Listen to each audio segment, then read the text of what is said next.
और मध्य प्रदेश विधानसभा के अध्यक्ष गिरीश गौतम हाल ही में 4 राज्यों की विधानसभा का दौरा करके वापस लौटे हैं। बंसल न्यूज से एक्सक्लूसिव बातचीत में उन्होंने बताया कि उन्होंने मुंबई, केरल, कर्नाटक और तमिलनाडु विधानसभा का दौरा किया। इस दौरान उन राज्यों में ई विधान का कामकाज देखा गया। गिरीश गौतम ने कहा कि मध्य प्रदेश विधानसभा को भी मार्च तक ई विधान में बदलने का प्रयास किया जाएगा। इसके साथ ही उन्होंने दूसरे विषयों पर भी चर्चा की। मध्य प्रदेश विधानसभा के अध्यक्ष श्री गिरीश गौतम जी भी हमारे साथ में हैं। 4 राज्यों की विधानसभाओं का दौरा करके आए हैं। कैसा अनुभव रहा, वहां से क्या लेके आए हैं मध्य प्रदेश के लिए? नहीं, कुल मिलाकर के दौरा ये था मध्य प्रदेश की विधानसभा की ओर से। हम देखना चाहते थे कि हम जब ई विधानसभा की तरफ बढ़ रहे हैं, पूरी तरह से कंप्लीट पेपरलेस करना अपने को। पेपरलेस करने का मतलब कि हम जब तक ई विधानसभा नहीं करेंगे, पूरा डिजिटल नहीं करेंगे, तब तक हमें कागज़ की आवश्यकता पड़ी। उसको दूर करने के क्या क्या हम सुविधाएं व्यवस्था कर सकते हैं, कैसे लगा सकते हैं, इन प्रांतों को देखने ये गया था कि वहाँ शुरू कर दिया उन्होंने। केरल में शुरू है, तमिलनाडु में शुरू है, महाराष्ट्र शुरुआत के बिल्कुल टेंडर की तरफ चला गया है, कर्नाटक में भी टेंडर की प्रक्रिया शुरू हो गई है। तो उन लोगों ने कैसे किया, उनका बजट क्या है, कैसे बनाया उन्होंने, ये सब देखने के उद्देश्य से गया था।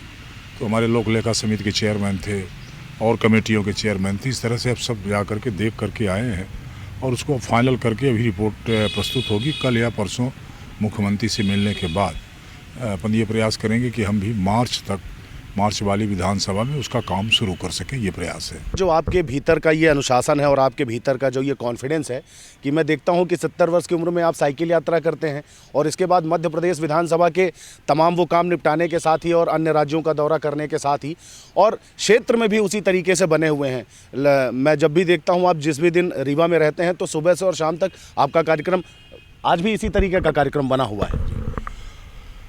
क्योंकि कुल मिला के कि आप ये कहें कि जहाँ हमारा कर्म क्षेत्र है, दो भागों में विभक्त करिए इसको। एक कहते हैं ना कि हमें हमारे भाग्य में होगा, कहते हैं कि समय से पहले और भाग्य के अनुसार या भाग्य से ज़्यादा मिलता नहीं है, ठीक है ना। इसका मतलब कि हम ये कह सकते हैं कि हम भाग्य पर भरोसा करें, और भाग्य पर भरोसा करने का मतलब होता अकर्मण्यता। फिर उसमें आ जाएंगे अजगर करे न चाकरी, पंछी करे न काम, दास मलूका कह गए सबके दाता राम। वो भाग्य है।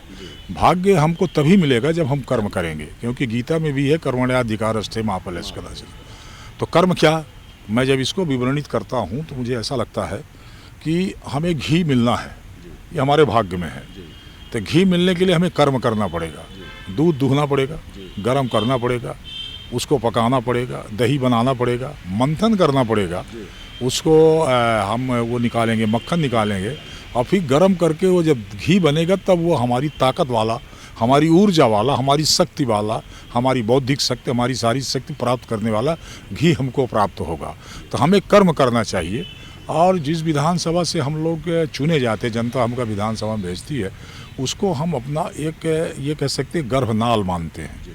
तो हमेशा आदमी को, व्यक्ति को अपने कर्मस्थली से, अपने गर्भनाल से जुड़े रहना चाहिए। और यही वजह है कि लगातार क्षेत्र में सक्रिय रहते हैं, विधानसभा के भी तमाम काम निपटाते हैं और भी जो जिम्मेदारियां हैं उनका भी निर्वहन करते हैं। कैमरा पर्सन आशुतोष चंदेल के साथ अंचल शुक्ला, बंसल न्यूज, रीवा।